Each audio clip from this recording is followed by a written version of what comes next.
Okay, good evening, everyone. We're going to go ahead and call to order the Sacramento Regional Transit District Board meeting for Monday, May 22nd, 2017. Would the clerk please call the roll? Director Budge is marked as being absent. Director Hanson. Here. Director Harris. Here. Director Hume. Here. Director Jennings. Director Kennedy is marked as being absent. Director Miller. Here. Director Natoli. Director Chenier is marked as being absent. Director Cerna. Here. Chair Morin. Here. With that, we have a quorum at, I believe it's 90 votes. 90 votes. Very This good. meeting of the Sacramento Regional Transit District will be cablecast without interruption on Metro Cable 14, the local government affairs channel, and will be streamed live on RT's website. Tonight's meeting will air on Wednesday, May 24th at 6 p.m. on Channel 14 and webcast at www.sacmetrocable.tv. It is also closed caption. Members of the audience wishing to address the board should fill out a speaker card located at the rear of the room and provide it to me or Adam. Please speak into the microphone and state your name for the record. We would appreciate everyone turning off their cell phones. All right, thank you, Cindy. So would everyone please rise and join me in the Pledge of Allegiance? That's 9. I pledge Allegiance to the flag of the United States of America and to the republic for which it stands, one nation, under God, indivisible, with liberty and justice for all. All right. Okay, so we will begin with the public addresses of the board on matters not on the agenda. I do have a number of requests to speak on this, so we will start off with Jeffrey Tartagia. After Jeffrey is Dennis Neufeld, and after Dennis is Rick Stevenson. So Jeffrey.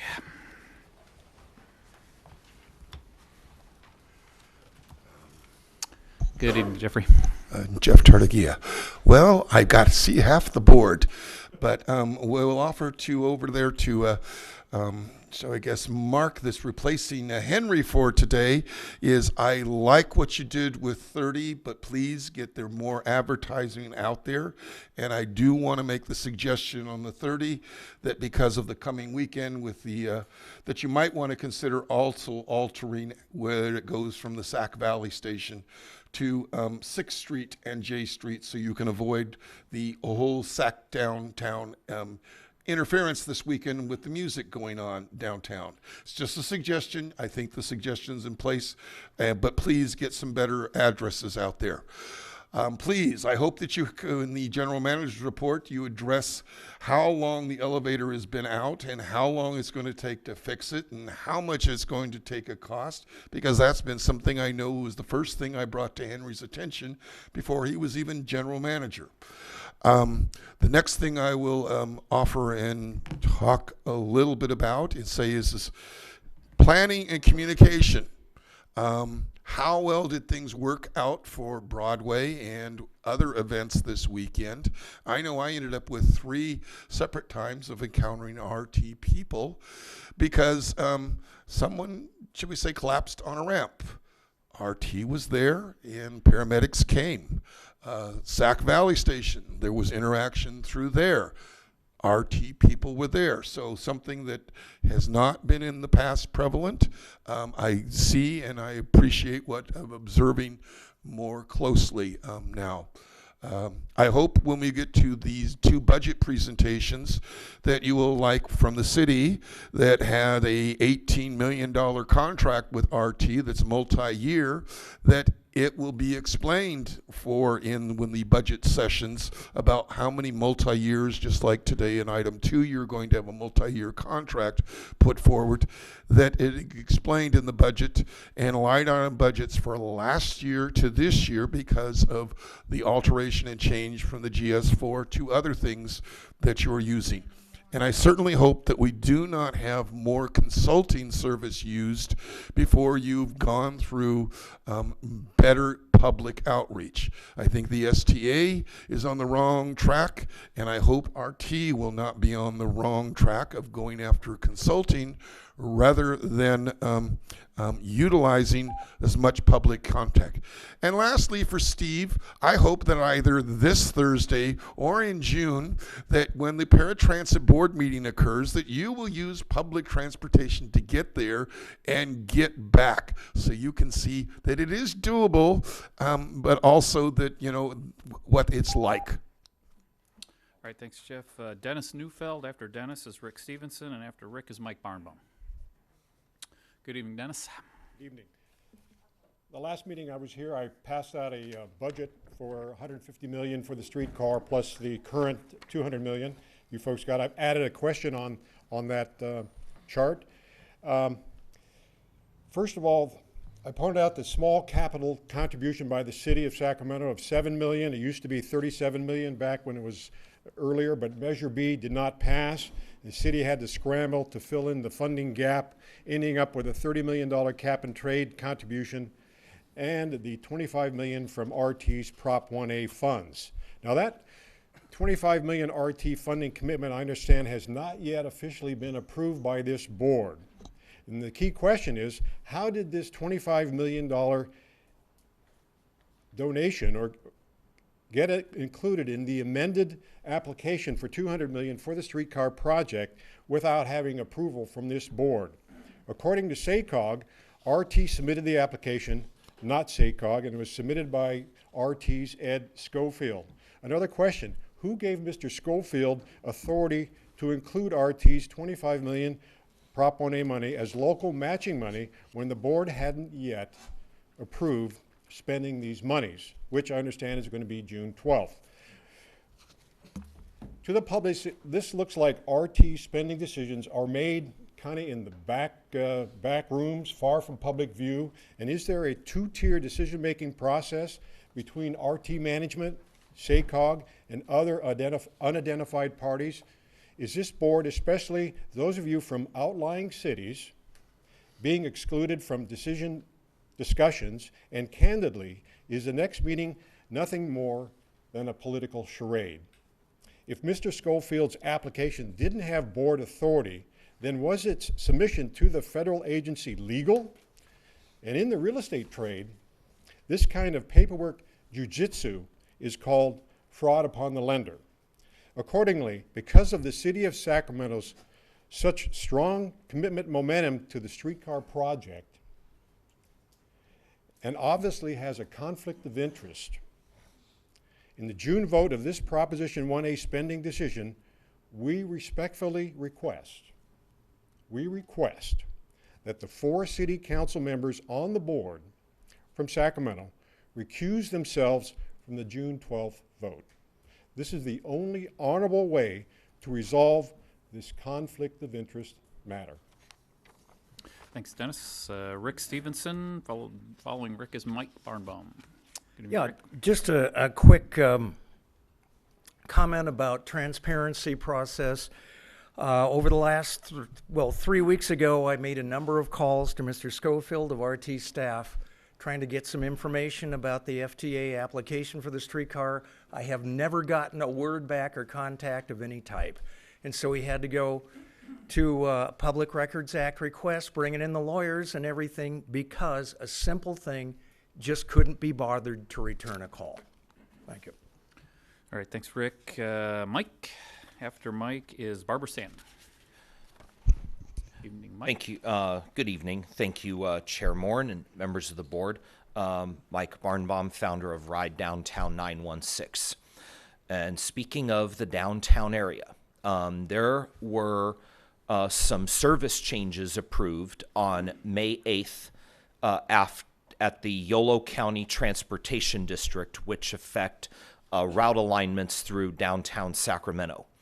After an informational discussion before the West Sacramento City Council on April 14th, and an open house in West Sacramento during the time of your last board meeting, the Yolo County Transportation District Board approved a staff recommendation for a concept of a downtown shuttle, which would be service on weekdays every 20 minutes using the hourly service of Route 40, Route 41, and Route 240 by streamlining the route alignment from the West Sacramento Transit Center to downtown Sacramento, operating under the alignment of what they now call the Y Shuttle. The service changes will take effect on the 30th of July. And as part of that, Route 340 and Route 340A, the Ziggurat Shuttle and Ziggurat Shuttle that loops into the Sacramento Valley Station, will be eliminated. There will be some future considerations staff will be talking about and perhaps bringing back to their board for the Y Shuttle itself. But we want to let you know about the service changes that will go in effect, impacting routing in downtown Sacramento on July 30th. That brings us to the next paper. You each got a one-page list of improvements, which we want to include as part of RT's budget comments, which will be comments will be closing at the end of the next board meeting. So we came up with a list of how to use the budget and improve service with the existing system.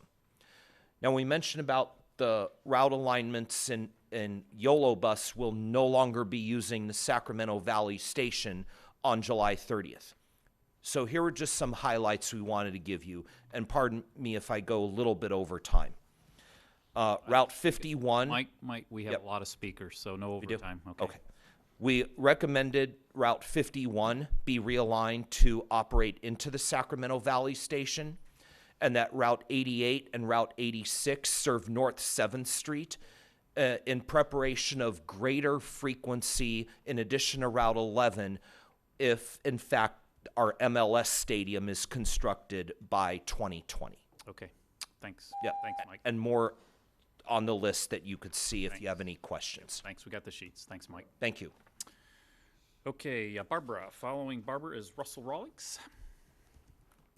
Good evening, Chair and Directors.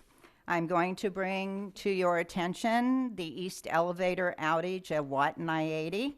It is an issue that RT did not do more to alert the public to the issue and did a disservice to the riders. When we found out the elevator was out, we went to the station, and we saw one sign up against the elevator that said, "Temporary out of service, catch the special shuttle bus." Didn't say where it was, what it was doing, or nothing. So we reached out to Mark Lonigan, and he put up the sign that said, "Due to equipment failure, the shuttle bus runs every 20 minutes. Well, that's a good start, but we didn't really get a schedule or where does the bus stop or not stop. So we still find this still inadequate. The public should be told why the elevator was out, how long it was going to be down, where to get the shuttle, a timeline for the shuttle schedule, just like RT provides a schedule for each route, not just every 20 minutes. And we would like to see that now because we don't know how long the elevator is going to be out still, and as well as in the future, because RT has many resources they could use to alert the public. You have a service alert email system, you have signs, electric signs, you have bus drivers that could say, oh, by the way, when you get to the station, the elevator is out. You can just post it everywhere. But that was not done, and we feel that it's a real disservice to the public not to do that. Thank you. Thanks, Barbara. Russell, can we get Russell some sound there? Thanks, Adam.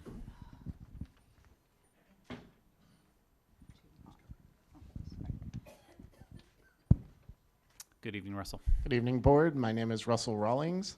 I am an RT rider. I'm a member of Sacramento Transit Riders Union, and I'm also a board member of Organize Sacramento. And I'm here this evening to talk to you about your upcoming budget workshops that are listed on the 25th and 31st of the month. We are requesting that RT provide a line item budget at the workshop so that individuals and the community can make informed decisions and evaluate what's going on with RT. We appreciate the previously held workshop at our space as part of the Transit 101 series.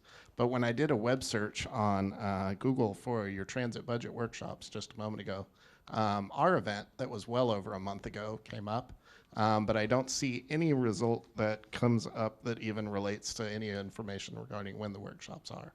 So I would recommend that RT do some serious heavy lifting before Thursday to try to pump some of that information out into the community. Also, I have here a sample of a budget analysis done by the city on the capital improvement project. And as you can see, it's a little weighty and pretty thick. And from what we've seen, RT hasn't been able to produce anything even remotely similar. So I hope that we're working toward being a little bit more transparent and just kind of letting us know what's going on. Thanks. Great. Thanks, Russell. Thanks for the comments. And let's see, after Russell is Arthur Ketterling. And after Arthur is Tammy Dramer.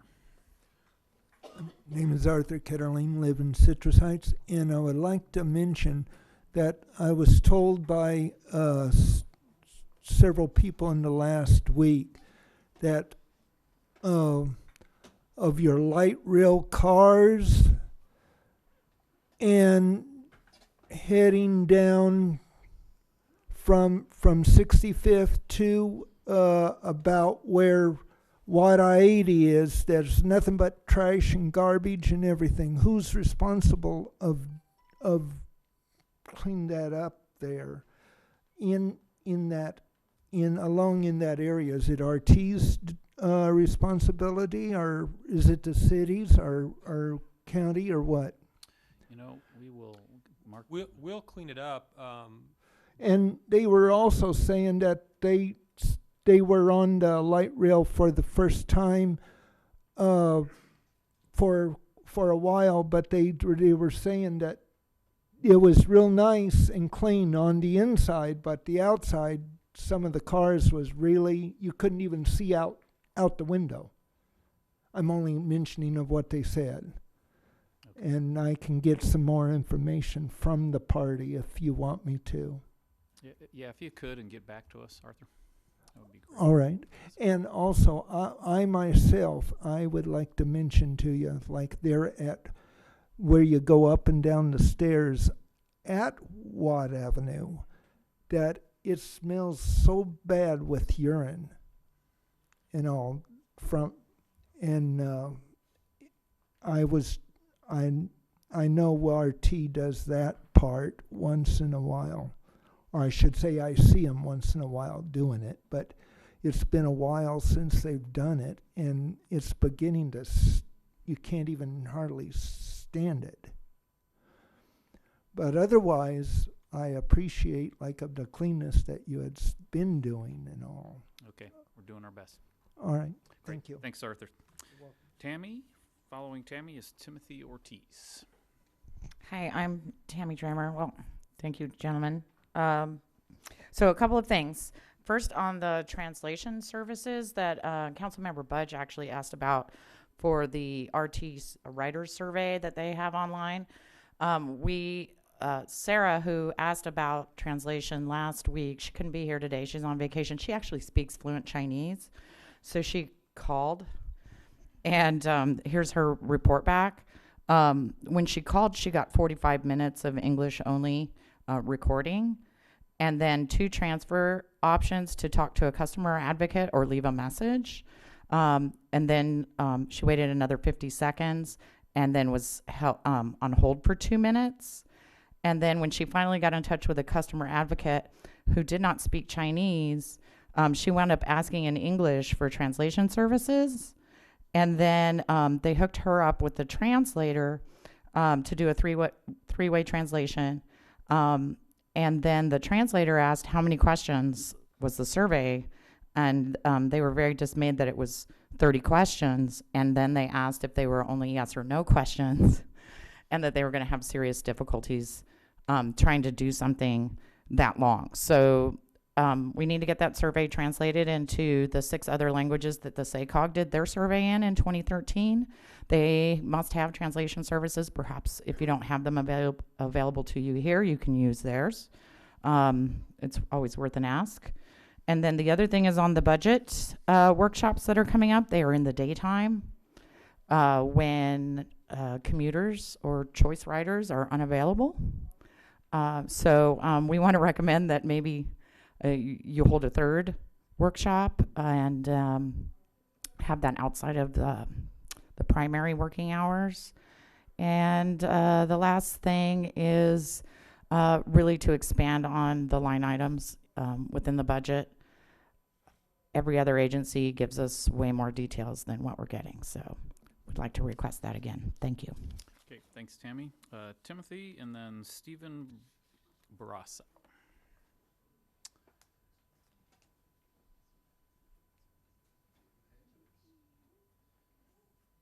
Good evening, Timothy. Hello, good evening, Council. I just wanted to start off by taking note of the things going around in the city, and to let you guys know that yes, you do get what you're told here in the meetings out there in the city. So I did notice that. You know, I've been out there with the best of them, and I can tell you that yeah, things are getting done, getting taken care of. So I just want to thank the council. You know, the Bible says in John 10, chapter 10, verse 10, that Jesus said he came to give us life and life more abundantly. And so, you know, I can see it around the city. Things are getting better. So I just want to thank you and encourage you to continue, you know, doing the good work. Thank you guys very much. Have a great evening. God bless. Thanks, Timothy. Stephen? Greetings, Board. Thank you. You know, the Prop 1A funds has been really burning in our minds about where that money's going to go. Is it, you know, going to go to the streetcar? And, you know, I was really moved by Henry Lee's, you know, strategic vision for RT. It just, you know, I shake my head yes, listening to all the items on that list, you know, and how it really appeals towards ridership. And he's reached those goals of cleanliness and safety, and now working on convenience. You know, it just seems there's a lot of projects that this money, you know, it's 25 million plus a federal match of another 25 million. That's $50 million. That's a lot of money that RT could use for other projects. I think it's really important that the public is in on this and looking at the different projects and, hey, maybe, you know, what are our priorities for RT and ridership? And, you know, there's the SVS station loop. There's the double tracking of the Gold Line to Folsom. There's station modifications, you know, and I don't know what applies to Prop 1A. I know it has to do with interconnectivity with the bullet train. But, you know, a lot of times we think of these big ticket projects as well, when a lot of times it's the smaller things that are really important, like IT solutions, real-time train arrivals, and Wi-Fi at stations and on trains, on the cars. Or Connect Card vending machines where you can put cash in and upload your Connect Card that way as well. So it's the little things that people don't notice that make a big difference for the RT experience. You know, there's the son of Measure B tax measure people are hoping for. I don't know if the forecast is as rosy for that this time around. I mean, it's a governor race. I don't know if there's a strong contender, and you know, there's other tax measures competing for that money this time around. So, you know, RT really needs to be really stringent with its funds, spend them wisely. The streetcar group is very adept at getting money for their project. They're very skilled. This is what they do, and I'm sure there'll be other opportunities for them to get money for this project. But RT should not be sacrificed for that. I hope this item doesn't get buried on the consent calendar next, you know, on the 12th. I hope it, you know, it gets the input and discussion that's worthy for this amount of money. Thank you. Great. Thanks, Stephen. Okay, so that concludes business from the floor. So next item, please. Consent calendar, items 1 through 8, noting that you have speakers on items 2 and 6. All right, so let's pull those two items for discussion by members of the public. So entertain a motion to move 1, 3, 4, 5, and 7 and 8. So moved. Second. Okay, moved by Director Hume, seconded by Director Hansen. All those in favor signify by saying aye. Aye. Opposed? Abstentions? Motion carries at 90 votes. Okay. Item number 2, resolution awarding a contract for security guard services to Paladin Private Security. And Norm Leong is here to answer your questions. Okay, so we have about 5 speakers requesting time on this. So Maggie Coulter, I think it was Maggie, yes, Maggie, Barbara Stanton, and then Harry Wong. Yeah, I'm Maggie Coulter with Sac Human and Fran Eldridge, and we've got some other folks here tonight. We want to thank RT staff, particularly Henry Lee, Norm Leong, Fernando Barcena, for their work on taking the over $3 million that RT was spending on private security and creating in-house jobs with most of that, and then hiring a truly local company for RT's remaining few private security needs. We also want to thank the local unions who put a lot of effort into that to bring those jobs in-house. And I also want to say, as a taxpayer and a community member, I personally appreciate those of you who met with us, especially board members Natoli and Cerna, who met with us twice, and also Mr. Moran and Mr. Miller met, and former board member McGlashan met with us, and Mr. Jennings made his staff available. It really is important that you take the time personally to meet with your constituents, and I think it really says a lot when you do that. And so I really want to appreciate that. And of course, Henry and Norm and Fernando spent a lot of time with us as well. So contracting with local companies, hiring in-house, and contracting with companies that are socially responsible are all important to the community, and you've been hearing that from us for the last year and a half. So we got two out of the 3 of those, and we look forward to RT working on developing that socially responsible contracting criteria in the future. Thank you. Thanks, Maggie. Barbara, Harry Wong, and then Jeffrey Tardigia. Here again. We concur with staff's choice and recommendation for Paladin Security Services. They are a local company, and they have been patrolling in my neighborhood, which is Old North Sacramento, for many years.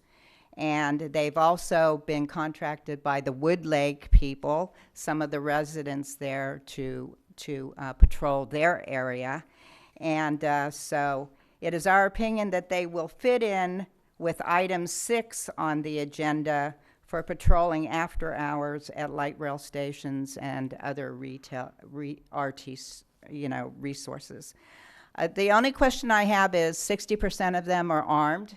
So are they going to be patrolling armed? And if so, will they be wearing body cameras?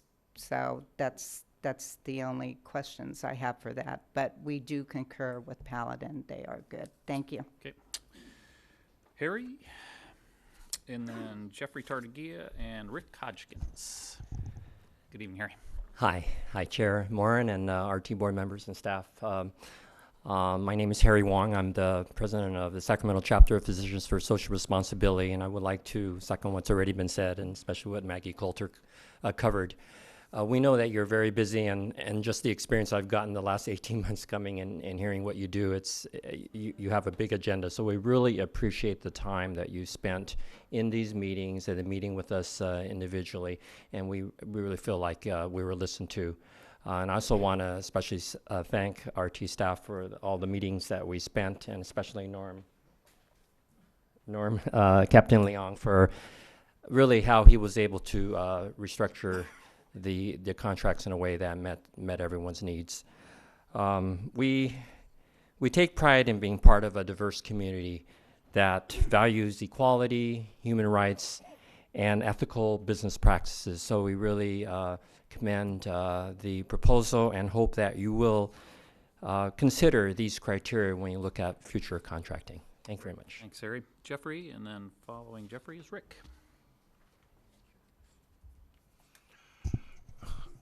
Communication, planning. rewards when you talk to your public and what you get back from it. One of the things I talk to you about this is because this is a multi-year contract, and being I was at City Council, know that there is 22 plus for a multi-year $18 million contract going forward for RT that I believe will be discussed at the next RT board meeting. But I want to encourage that is in the budget discussion items of what multi-year contracts look like, because they do have impact ongoing on looking at and knowing from last year changing over, it may be a little difficult to discern the budget item of security then to how you are directing it now. I just bring that up as this one contract, and knowing that also that city has approved, a $18 million RT contract as well. That's multi-year, and that was basically back to last January.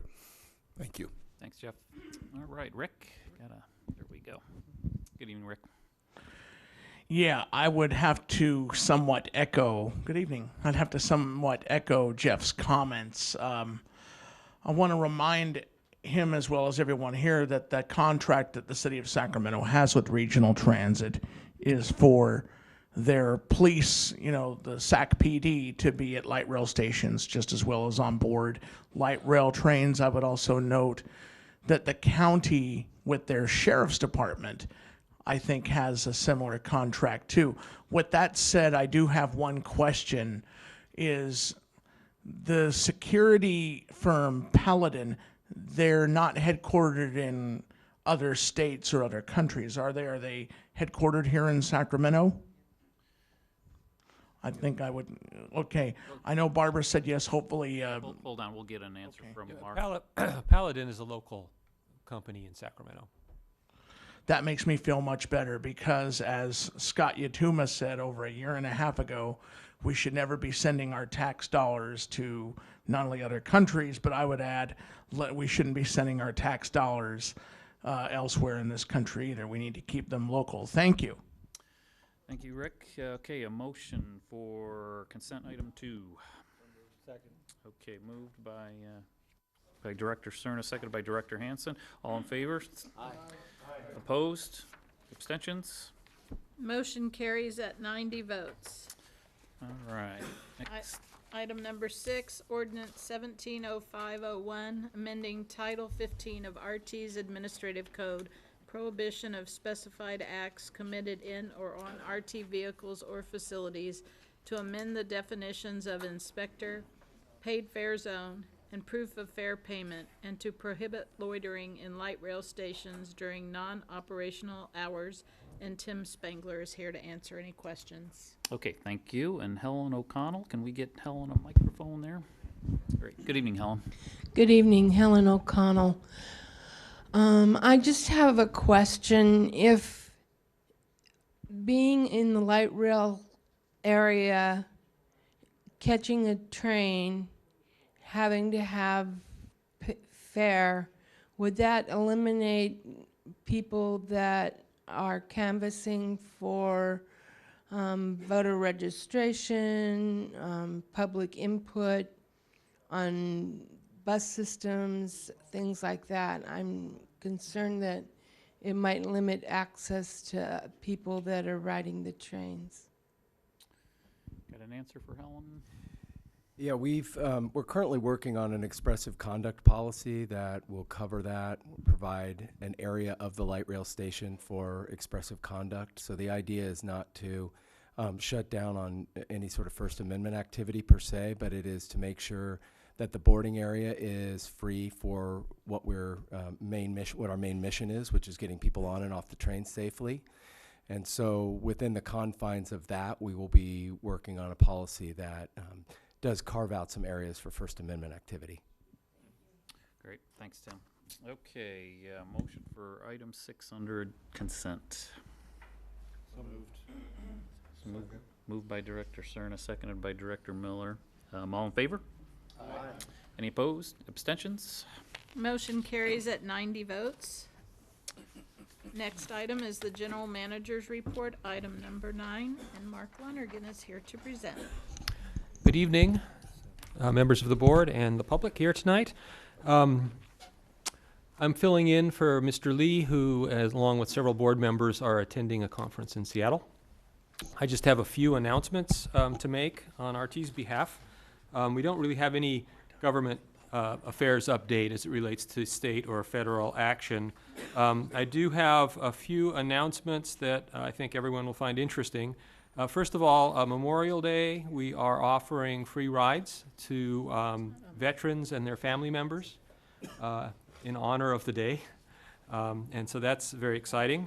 It's part of a number of, 10 free ride days that the board has approved for military and senior individuals and individuals with disabilities that we'll be scheduling in the upcoming months. The second announcement I'd like to make is that we're having a public press event on June 9th at our 16th Street station at 9:30 in the morning, and that's to talk about some of what we've talked about a little bit here tonight with respect to our expanded transit agent program and the addition of the paid fare zone that was just voted on a few minutes ago. So we want to highlight some of what is a continuing expansion of measures we're taking to improve security on the system. And then I'd like to invite Wendy Williams up now to talk a little bit about the June 7th event, the Transit Means Business event, as an update as well. So come on up, Wendy. Wendy is new to RT. She's our Director of Marketing. Hello. Good evening, Chairman Wendy. Mormon. Good evening. And members of the board. I wanted to tell you a little bit about Transit Means Business. It's a luncheon that's being sponsored by Sacramento Regional Transit along with the Metro Chamber of Commerce. It isn't your normal luncheon. We have a keynote speaker coming in who is John Martin. He is the CEO of the Southeastern Institute of Research. He's an acclaimed futurist who knows a lot about emerging trends among generations such as millennials. He knows through his research that millennials like urban centers, they like living and working in them, and he knows that they like good public transportation. And so that's going to be the focus of his address.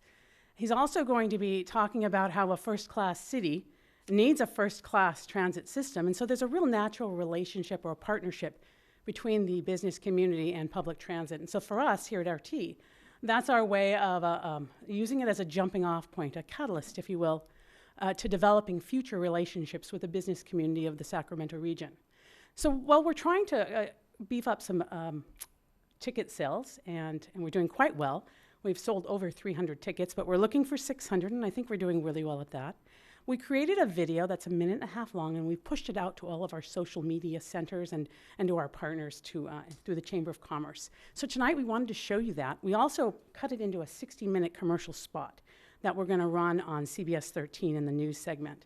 And that's going to start on the 24th of March and go through June 2nd. So that's, again, to push sales, but also not just to push the luncheon, but to showcase regional transit as being a transformative agency, one that is going to be a partner in the business community. So I'd like you to see this video.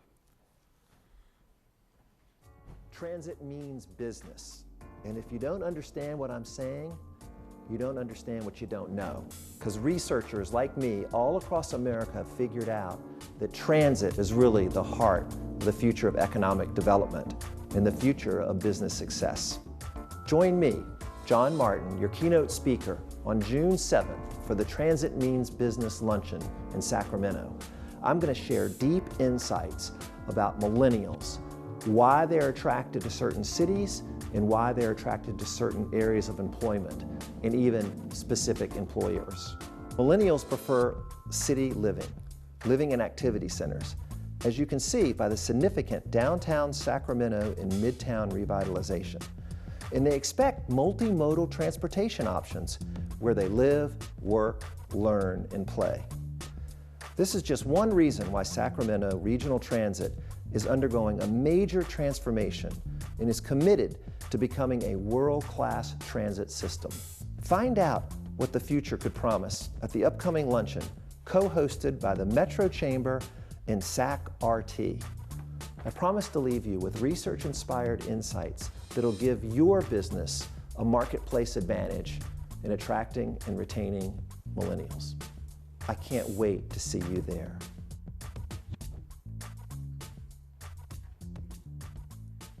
So I guess the call to action is June 7th. Mark your calendars. We would love to have as much participation as possible from our board of directors. I'm available for any questions you might have. Great. Thanks, Wendy. Any questions for Wendy? All right. I have something for Sure. Mark. Thank you, Mr. Chair. Mark, I just noted in the printed staff report for the general manager's update, it should say the Sacramento Metropolitan Arts Commission is the partner, not the city of Sacramento. Yeah, that's true, and we are actually, this is for the Art Wrap program. The Art Wrap program. And Board we're- approved in October 2015. Yeah. Yeah. And this one's been difficult to get off the ground. We're excited, though. We'll be wrapping 4 trains in original art in the not-too-distant future, and that contract's progressing between our 2 agencies. Thank you for your work on it. I just wanted to make sure that the record was corrected to show the Arts Commission. Thank you. Our next item under the General Manager's report is our performance update. It's being presented by David Goldman, who's our Director of Office of our OMB, Office of Management and Budget. Good evening, David. Good evening. I'm filling in for Brett tonight. And before he left, he talked to me and told me that whenever there's bad news to present to the board, that'll be my job. Just kidding. Let's see. And that concludes Mr. Goldman's presentation. So, as you can see, let's see if I can get this pointer to work. As you can see in the bottom here where it says net operating surplus, you could barely see it actually. We're looking at about $100,000 surplus for the month of April. Our income was about $13.4 million, and our expenses were about $13.3 million. Fair revenue was under budget by about $200,000, but it's still about $358,000 over last year, April 2016 fair revenue number. April 2017 did have 1 less weekday. Spring break also was in April of this year. And also Golden One Center events were less than they were in March. So that might explain some of the decreased fare revenues and decreased ridership for the month of April. Contractual services are on budget. Other income is about $100,000 below budget. That's due to the reduction in advertising revenue that's been ongoing throughout the year. State and local revenue is about on budget, and federal revenue is about $50,000 below budget due to 5307 preventative maintenance revenue coming in below the budget. As far as expenses go, our salary and fringes are just about on budget. Our services are about $300,000 under budget due to paratransit being under budget, and also due to security services, due to vacancies in police officers, and outside services being under budget due to light rail, human resource, risk and marketing department areas being under budget. Supplies are on budget. Utilities are over budget by about $58,000, mainly due to traction power. That's due to colder weather compared to last year, and there's more electricity needed to warm up the vehicles. Our insurance and liability is over budget by about $10,000 due to budgeted reimbursements and recoveries from insurance companies.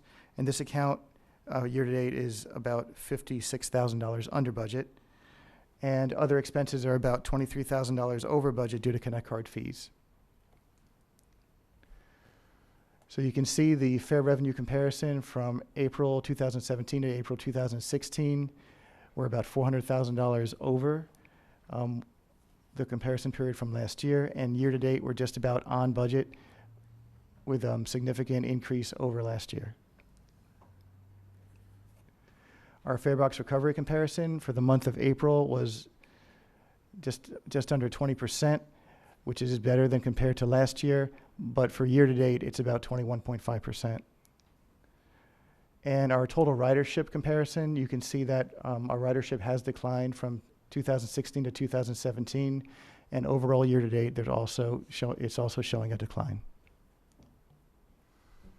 Okay, questions for David? Yep. Director Hume. Thank you, Chair. Just one question, David. In the chart that shows the fare revenues from April 2016 to April 2017, there's a pretty big gap between budget and actuals in 2016, and yet it looks like almost the same number was used to forecast for 17. Why didn't we adjust our budget downward to reflect actuals? Well, the way the budget works is it's, created at the beginning of the year, and there are adjustments per period. We kind of know a little bit about seasonality when it comes to what we should put for the budget for a particular month. And for the month of April, we did make an adjustment downwards for spring break and for other factors as well. That's kind of why you see the budget is almost the same as last year, because last year they did not have the same kind of seasonality for spring break in April. It was a different month. Yeah, but I guess my overarching question is, had we contracted our budget amount, reflecting closer to what the actuals were, then obviously that feeds through to what we have to get our expenses down then, so that then we actually are overperforming rather than coming in, 300,000 under. The way the budget works is, we create the budget at the beginning of the year and we have to divide it up into 12 different months. So if we were to contract this particular budget down, then that would mean that the budget in May and June would have to be increased, because we do have to hit what the board budgeted for the entire year. So if the board budgeted, budgeted fair revenue at a certain amount, we can make adjustments throughout the year per month. But in the end, by the time we hit June, the total amount that we put for the year-to-date budget has to be exactly what the board had said at the beginning of the year. Okay, and I appreciate that point. So I guess what I'm saying is, from my standpoint as a board member, I'd like to be better informed with respect to what the actuals were, so that we're setting more realistic targets rather than coming in saying, well, we didn't make the nut. Okay, absolutely. Thank you. Thanks. Any other questions for David? Okay. Anything else there, Mark? No, I think that concludes the GM's report. Thank you. Okay, do have a couple of requests to speak on this agenda item. Rick Hodgkins, can we get Rick the microphone there? And after Rick is Mike Barnbaum, and then Jeffrey Tartagia. Good evening again, Rick. Good evening again, Chair Morton, members of the board. If I could have everyone's attention in the room, please. I'd like to point out that while there is no government update on the board, on the general manager's report, I would like to point out that about a week and a half ago, I was riding the 21 from my house to Mather Field, and the bus driver and I were talking about the fact that, in reality, the buses need to run as frequent and as long as light rail runs. But obviously, we've created, or constructed, if you will, a social political reality where the buses don't run as frequent or as long as the light rail. And I wanted to let everyone know that I voted for Measure B last year. But let me tell you why I think that why I found out why Measure B didn't pass. I found out from this bus driver. She does a 21 most of the week between Lewis and Orlando and Mather Field. She said that the reason why Measure B did not pass is because the people, we only got, we didn't get 2/3 vote, because the people that either chose not to vote on it or voted it down thought that that RT was misspending Prop 1A money and perhaps Measure A money. Turns out that that money was not misspent. It's because Arnold Schwarzenegger, our former governor, being how feeble-minded that he was, actually took money out of not only Measure A, because I think there was a transit provision in Measure A, but also Prop 1A. And now that I come to think of it, that is perhaps the reason why, and one factor to consider when people decided to not vote on or vote Measure B down. Even though when it comes to the ballot next year, I will vote for it again, because now the legislature has passed a constitutional amendment that will allow for, I believe, a 54% or 50% plus one, as opposed to a 67%, which is a 2/3. The other thing is, several people mentioned the elevators at Watton I-80. I would point out that the elevator closest to where you get off the light rail at Watton I-80, it was working last Friday. So I would have to assume that the elevator on the east side is down, and I've noticed that myself being down. And finally, I wanted to say that, I live in an area, I would like to move closer to light rail, so I wouldn't continue to have issues with the 21 and having to stay out till after hours. But a lot of people that take light rail, a lot of Section 8 tenants near light rail do not. A lot of landlords near light rail do not take Section 8, so I have to stay where I'm at. So I hope that the 21 is somehow extended, and I took that survey online just in case you're wondering. Thanks. Thank you, Rick. Mike Barnbaum, and after Mike is Jeffrey. Look like Jeffrey is trying to cut in front of you there, Mike. So you want to talk to him about that? No problem. I don't mind. Thank you, Chair Moore and members of the board. Actually, this is a good transition to the point about the constitutional amendment that was referenced by the previous speaker, Rick Hodgkins. We are following that very closely and actually sign up through an e-server for legislative alerts and updates on SCA 6 by Senator Scott Wiener of San Francisco. On May 10th, the bill was recommended in a committee by an 8-3 vote to be passed out of committee and forwarded on to the next steps. But we came to learn that on May 11th, it was re-referred to the Rules Committee, and back on last Wednesday, it was re-referred to the Appropriations Committee. So it keeps bouncing around. It has not been approved by the full houses of the legislature from the updates we're getting, and we're going to put hopefully a call in to the senator's office and either speak to him directly or staff to figure out what is going on and when we could expect that it is passed and put on the ballot next year to a vote of the people. If so, the people have to approve the constitutional amendment by just a 50% plus one vote.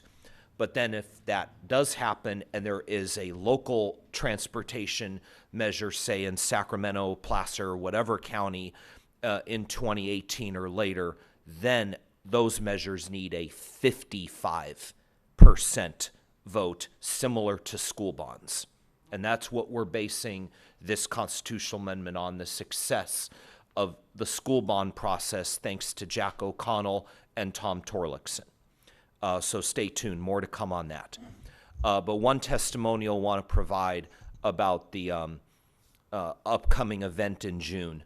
Although I don't consider myself a millennial, born in the mid-'70s and growing up in the '80s, one of the testimonies about great city living is probably a success story of a service a lot of people don't talk about too much, but I'll tell you really quickly about it.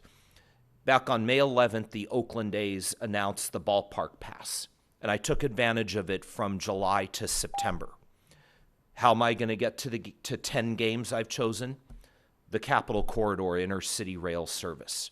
It's a very traffic-free, hassle-free way to get from downtown Sacramento to the Coliseum, and there could be, later this year, announcement of a ballpark in downtown Oakland.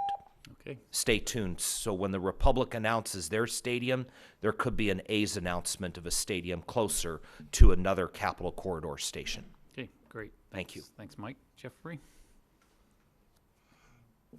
Well, on this theme of appropriations, there was 3 pages today of appropriations started at 11 o'clock. The next, let's see, Tuesday, Wednesday, and Friday, there is from 15 to 30 plus pages of appropriations. All of this should have been done at the state legislature by Wednesday for the budget to be approved on Thursday. But Friday is now, there is more than 20 plus pages of appropriations going through. So we'll see what happens there. But to the general manager's report, it would certainly be nice if something is going to be heard about the elevator situation. So I hope that'll be at next board meeting. And indeed, it's not terribly significant since American River Gardens have been probably finished and over, but whether the shuttle service is going to be on the hour and 20 minutes and 40 after, or whether there is any synchronization with light rail to this bus shuttle service at I-80 while it's out. Please help the riders out on that so they know what's going on. Also, it would be nice to have in the general manager's report, as previously, was some of the incidences that occur, some of the what comes up is reporting, dealing with customer advocacy. And also, it'd be nice to hear about on the weekends how many buses are running when they're on an hourly schedule, are running within 15 minutes of the time that they are scheduled for. Thank you, General Manager. Okay, thanks, Jeffrey. Okay, that concludes speakers on this agenda item. Andy, Mr. Moore. Oh, yes. Sorry, Hey, Don. maybe Mark could just tell us real quickly. We've heard a lot about the elevator tonight, so could you just give us a 30-second as to what the status is and when we might expect that the elevator either be replaced, repaired, or whatever else is going to happen with it? So at Watt I-80, there are 2 elevators, one on the east and one on the west side. The elevators are original with the starter line, so they're over 30 years old. They are heavily used and very unreliable because of their age. We have a project that is funded that is just in its early stages to replace the cabs and mechanical equipment on both elevators. We hope to have that done by the end of the calendar year. So we have a longer-term plan to repair the elevators. We are required under the Americans with Disabilities Act to run, and we would run it anyway, but there's actually a regulatory requirement to do it, replacement service when the elevators are not functional. And that's the shuttle that folks have been talking about. We operate that shuttle tying into light rail at the lower level, tied into light rail arrivals, so 15 minutes on weekdays and half hour when we're in half-hour service nights and weekends, to move people up to the upper level where the buses are. It's a very awkward shuttle to operate because there's no quick way to go from downstairs to upstairs. So it doesn't always keep the schedule as well as we would like it to keep, but that's what we do.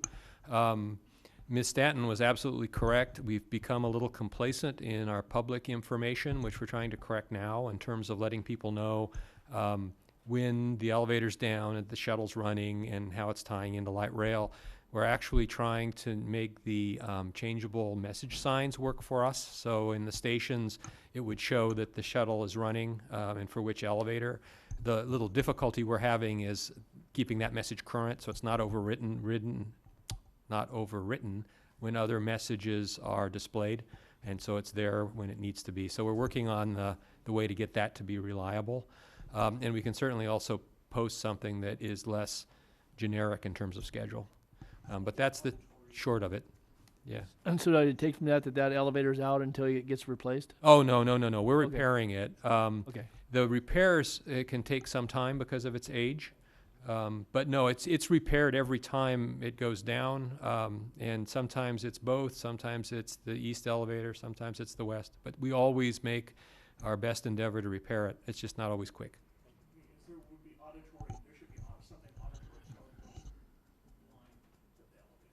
Understood. Okay, thanks.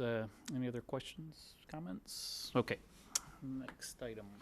Next item, item number 10, motion, continue the discussion on the criteria for property naming and corporate sponsorships, naming rights to the June 12, 2017 RT board meeting presented by Wendy Williams. So moved. Second. Okay, moved by Director Hanson, seconded by Director Hume. Any questions, comments? Okay. Aye. Everybody in favor signify by saying aye. Aye. Any opposed? Abstentions? Motion carries at 90 votes. Unless there's any reports, ideas, or questions from directors, next is the closed session. And if there are not, I'll make the announcement of closed session. Okay, let's do that. Okay. Announce closed session items, public employee performance evaluation, title Chief Counsel, and there will not be a report out of closed session. All right, adjourn to closed session. Thank you, everybody. Thank you.